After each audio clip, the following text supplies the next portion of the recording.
What's up, guys? Welcome back to another video. This is a reaction to the strangest places in the world you won't believe exist.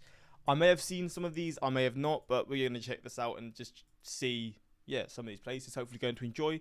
I mean, I guess let me know in the comments if you've been to one of these places after the video is done, because I don't know how famous some of these will be, but I assume some will be like tourist attractions, some will probably just be unknown, but we're going to check this out, hopefully going to enjoy, and let's jump into this. Our planet is full of strange, unique, and sometimes odd places. Some natural and some man-made. Some of them are fascinating and some are just utterly bizarre. Days. In this video, that looks like it's from like Lord of the Rings or something. I've not actually watched Lord of the Rings, but I've seen scenes from it, so I'm just sort of assuming. we will give you some of the most mind-boggling kind of places we could find. I'm your host Sam, and you're watching the Geography Bible. If you are not a subscriber, then consider subscribing. It is completely free, and you can always unsubscribe at any time. Alright, let's start this video with Pente Amaran. If you are European and go grocery shopping, you will notice that around half of the fruits and vegetables available at any supermarket are from Spain. No surprise here, as the country's Mediterranean climate favours year-round farming. Yet what most people do not know is that most of the harvesting comes from an area of just under 1,000 kilometers squared. Pente Amaran, also known as the Garden of Europe, that covers a flat coastal territory just south of the popular resort town of Almira. It all started in the 60s when the area known as Campo de Dalias started hosting the first intensive farming facilities. By the year 2000, the area had been entirely covered in plastic greenhouses. What? The two main controversies this practice is facing concern the near-slave conditions of the workers, mostly from Africa, and the pollution it produces, as discarded plastic waste ends up in the Mediterranean, heavily impacting the marine environment. Oh, God. North Sentinel Island. Many of you may be familiar with this island, as there are many highly viewed YouTube videos about it. It is truly fascinating. North Sentinel Island is part of the Andaman Islands in India. The islands contain no natural harbours, is surrounded by sharp coral reefs, and is covered almost entirely in dense forest. The indigenous tribe inhabiting the Manhattan-sized island is almost completely uncontacted for nearly 60,000 years, and are thought to be direct descendants from the first humans who emerged from Africa. They are likely the only human race that remains unaffected from modern civilization. Recent contact attempts in the 70s, 80s, 90s and even noughties by National Geographic, a naval sailing ship and the Indian government respectively, were all met with a relentless bombardment of arrows. Since 2006, after the attempts to retrieve two mud crabbers who came too close and were killed by the tribe, no further contact has been attempted. Experts believe that there are between 40 and 500 people on the island. No one is quite sure what Sentinelese tribe do within the cover of the trees, but they believe this tribe has no developed agriculture and still relies on hunting and gathering. Now this blows my mind. The fact that there are humans living on an island with absolutely no idea about the outside world is just nuts. What do they it's so cool, but you know what? It's, you just leave them, man. I mean, I know there's like that's where India's made like a law to like basically just leave them to do what they're doing, because I mean, why would we affect them if they can just have their own peace and they're happy like that? Just leave it like that, man. But I always just wonder how they got there. I've said this before and it's probably been answered, but I just always wonder, like, how did you manage to get here so long ago and then you've just been stuck on this island? It's so fascinating. But when they see and hear an aeroplane history or of a the world helicopter going past, what do they think of the humans who have tried to visit? We will likely never get these answers, and this is a good thing. The Red Beach in Tianjin, China. Sand is probably the first thing that comes to mind when thinking about a beach. However, this is not the case with Panjin Red Beach in China, which is actually red and not covered in sand whatsoever. Such a phenomenon is caused by a type of red plant called sueda. It starts growing during April and May, stays green during the summer, but then starts to vividly turn red in the autumn. The Red Beach is located in the biggest wetland and reed marsh in the world. The nature reserve has become home to more than 260 kinds of birds and nearly 400 kinds of wild animals. The Zhangjiajie Forest, China.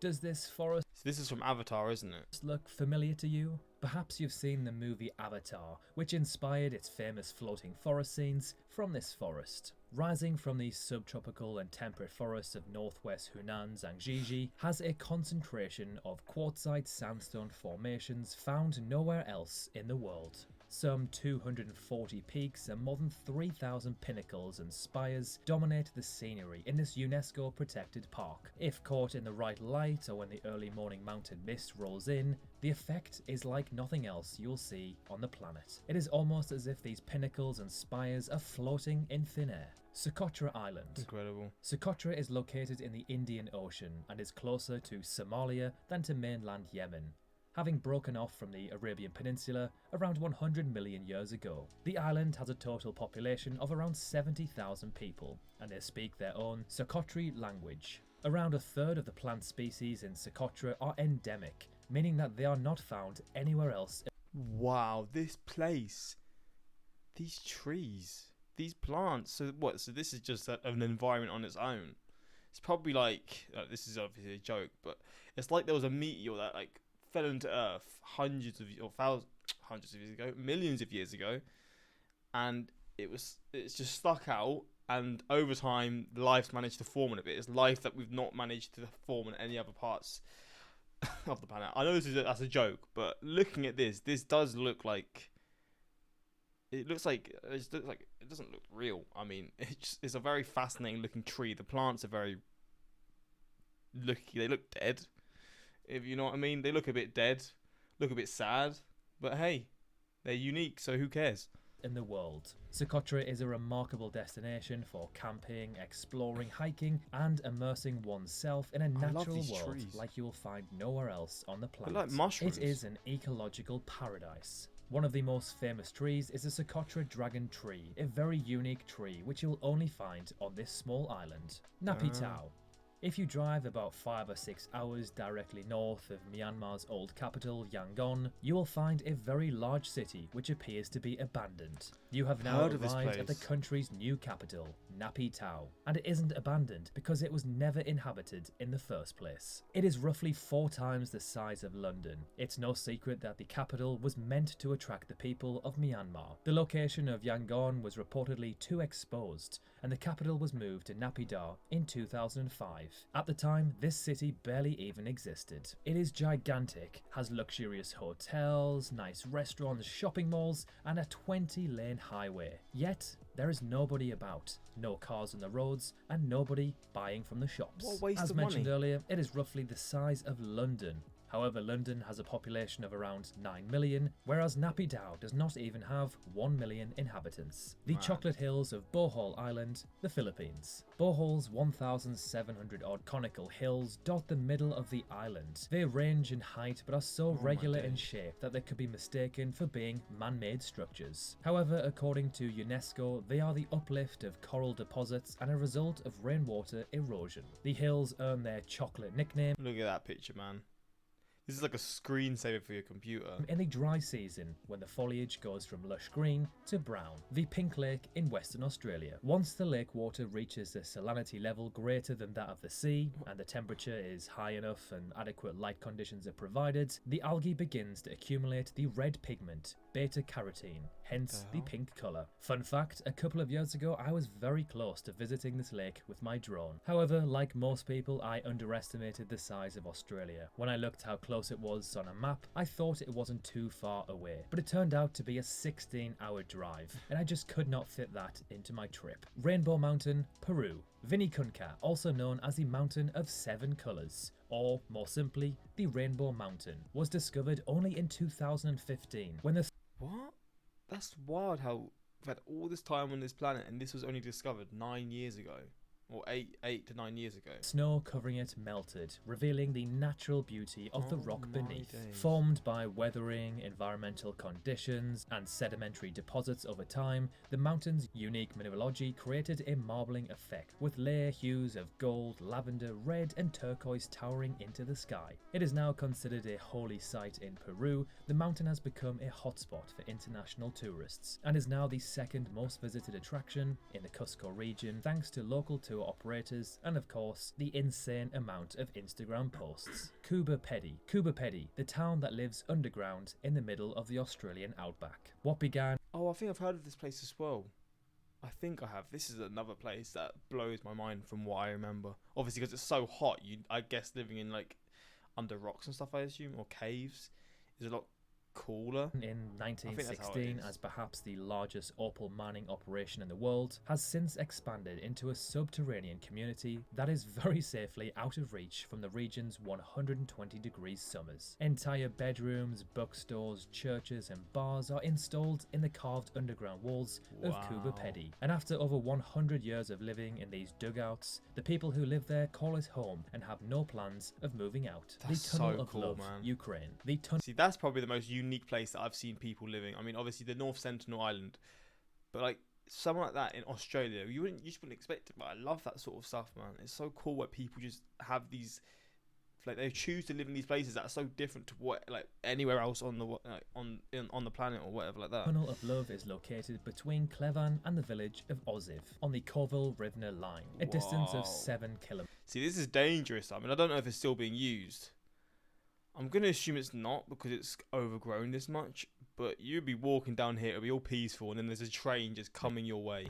Near Oziv, the line splits into two. One leads to Clevan and the other leads to a secret military base from the Cold War era. Hidden in the forest back in those days, the trees were deliberately planted alongside the track to conceal and hide any transport of military hardware. The military base is possibly still in use because Google Maps shows large numbers of military vehicles in the area. These days, it is more of a tourist attraction for couples in love to take cheesy selfies together. Magnetic Hill. This small stretch of road, located about 30 kilometers from Les City, is unique because of its outright defiance of gravity. Quite simply, the road pushes stationary vehicles upwards. When left with the engine turned off, a car can roll up a speed of 20 kilometers an hour up a hill. Due to this extraordinary phenomenon, it has been given the name Mystery Hill and Gravity Hill. There are two theories that can explain the reason behind this uphill movement. The most common is that the hill has a strong magnetic force, which is why it pulls vehicles up the hill. In fact, so strong is this magnetic force that planes of the Indian Air Force avoid this route so that they don't face the magnetic interference on their devices. Another equally popular and more logical theory is that it is simply an optical illusion. According to this, the hill does not really have a magnetic force, but it just creates an optical illusion that the road, which actually goes downhill, seems to go uphill. Therefore, when you see the Is that possible? So you're on it, it looks like it's going uphill, but it's going down. Wait, what? That is not computing in my head. Downhill seems to go uphill. Therefore, when you see the vehicle going up slope, it is actually the opposite and does that kind of makes sense. I mean, I don't know if it's true, but you sort of look at this, you can maybe see how it worked because with the sort of the background, it looks like you're going up maybe. Even then, this still looks like it's a slow incline. Not defy the laws of nature and gravity. Who knows? Spotted Lake, British Columbia. In winter and spring, the lake located northwest of Osayuse in British Columbia's Okanagan Valley looks just like any other body of water. But as most of the water starts to evaporate in the summer, hundreds of huge pools are left behind, leaving a polka dot landscape of yellow, green and blue spots. The thing that I find most incredible about this There's a little love heart here, that's cute. Lake is that there are 365 individual pools. The same amount of days that are in a year, so it sounds like a man-made attraction, but it isn't, it's just a coincidence. The colourful pools are the result of high concentration of minerals including calcium, sodium sulfates and magnesium sulfate that have collected in the water. The minerals and a collection of salts have run off from surrounding hills. The various colours depend on the concentration of the minerals in each pool. So there we have it, some of the most bizarre... You know what, I really enjoyed this video. I was expecting to know a lot more of these, but I didn't know a vast majority, so it was nice to see this video because some of these really stood out. I was pleasantly surprised to see that there were several locations in this video that were unknown to me. Yeah, damn straight, man. I really enjoyed this one. To anyone who's curious, Almeria is a province within the sub-region of Andalusia. It's home to probably the only desert in Europe. Oh, wow, I didn't even know that. But yeah, I really enjoyed this. Hopefully you did as well. Hopefully you learned about some new places in the world that, again, you want to travel to, or maybe you didn't learn about new places and you've been to one of these places before. I doubt it, but maybe there's one of you who's travelled to one of these places. I guess maybe the one in the US at the end, people probably would have been to, but I'm not sure, but hopefully you enjoyed. And until next time, like, subscribe, and peace.